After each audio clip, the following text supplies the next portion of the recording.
अभिलक्षणिक सामर्थ्य characteristic strength क्या थी? ये जो 5 है, 7.5 है, 10 है, 15 है, 20 है, 25 है, ये सारी की सारी क्या है?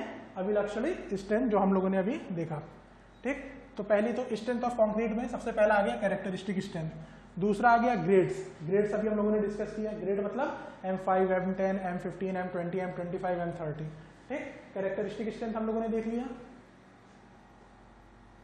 कैरेक्टरिस्टिक स्ट्रेंथ हम लोगों ने देख लिया, ग्रेड्स देख लिया।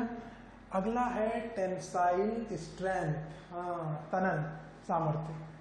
तनन सामर्थ्य इसका मतलब क्या हुआ? इसका मतलब क्या हुआ तनन सामर्थ्य में? टेंसाइल का मतलब हुआ तनन, तनन का मतलब हुआ टेंशन, टेंशन का मतलब हुआ तनाव। मान लो ये हमारे पास, अभी मैं बाद में बात करता हूँ, ये मेरे पास एक मोबाइल फोन है, ठीक है, इसमें मैं इधर से बल लगा रहा हूँ, इधर की तरफ, यहाँ इधर से आया इधर लगाया। ठीक, इस मोबाइल फोन में मैं इधर से आया इधर लगाया, इधर दबा रहा हूँ इसको और इधर से इधर दबा रहा हूँ, दोनों तरफ से दबा रहा हूँ मैं इसको। ठीक, तो इस टाइम जो इस मोबाइल के अंदर फोर्स लग रहा होगा वो कंप्रेसिव फोर्स होगा। वो कौन सा फोर्स होगा? कंप्रेसिव होगा, दाब फोर्स होगा, क्योंकि हम इसको क्या करें, दबाव लगा रहे हैं इसके ऊपर। ठीक, उसी को हम बोलते हैं कंप्रेसिव। अब मैंने क्या किया, इस पर दबा नहीं रहा हूँ अभी सेंड को, इसको क्या कर रहा हूँ, खींच रहा हूँ, इसको खींच के उधर ले जाना चाहता हूँ, इधर खींच रहा हूँ और इधर से इसको खींच रहा हूँ। अब मैं खींच रहा हूँ इधर और इसको इधर, इस वाले सिरे को इधर, दोनों एंड को मैं अपोजिट डायरेक्शन में खींच रहा हूँ। जब खींचूंगा तो जो फोर्स अब इसमें लग रहा होगा वो कहलाएगा टेंशन, वो कहलाएगा तनन। ठीक, वो तनन सामर्थ्य होगी।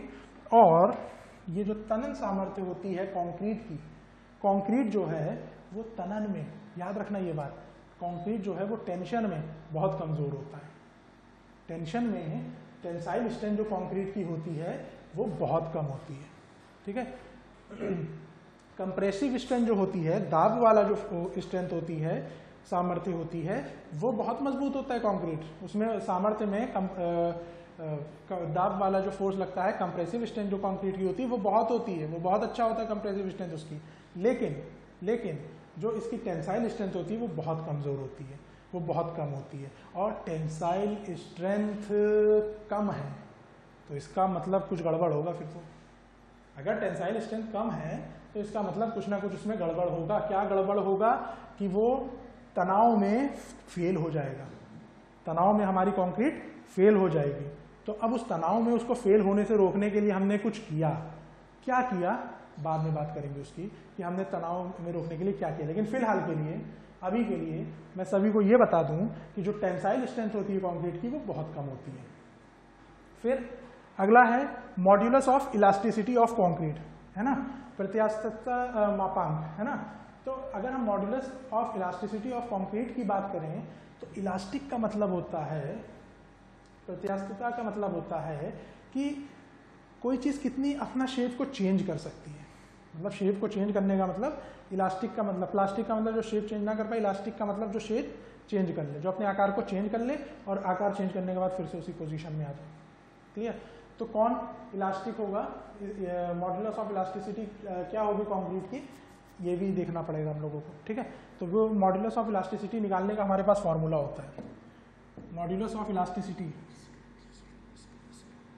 को ई से रिप्रेजेंट करते हैं और इसका फॉर्मूला होता है 500 रूट ऑफ FCK। अब ये FCK क्या है? अब ये FCK क्या है, चलो उसकी बात करेंगे।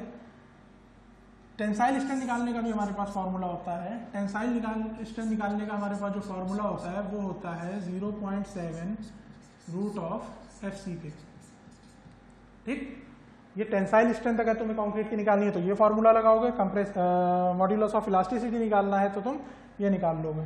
ठीक है, तो मॉड्यूलस ऑफ इलास्टिसिटी। अब यहाँ सवाल उठता है FCK क्या है। तो ये जो तुम्हारा M20 था या M25 था या M15 था, इसमें ये जो है 15, 20, 25, ये तुम्हारा क्या है, ये तुम्हारे क्या थे, ये तुम्हारा था कैरेक्टरिस्टिक स्ट्रेंथ। अभी मैंने बोला था ये क्या था, कैरेक्टरिस्टिक स्ट्रेंथ, जिसको हम लोग अभिलक्षणिक सामर्थ्य बोलते हैं। ठीक है, ये कैरेक्टरिस्टिक स्ट्रेंथ हो गया।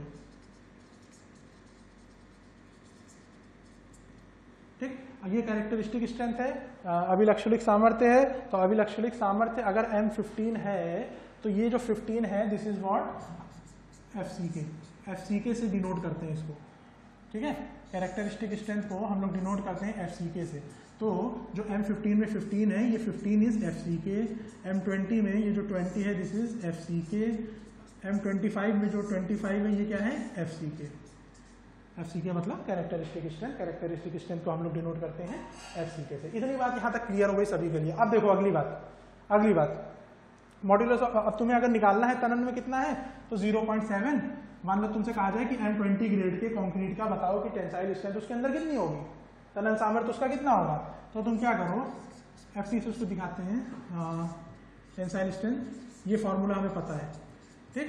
तो 0.7 और 20 के लिए बात हो रही है ना, फॉर M20 के लिए बात हो रही है ना, तो लिख लो इसमें 0.7 × 20, इसको देख लेना कितना आ रहा है, ठीक।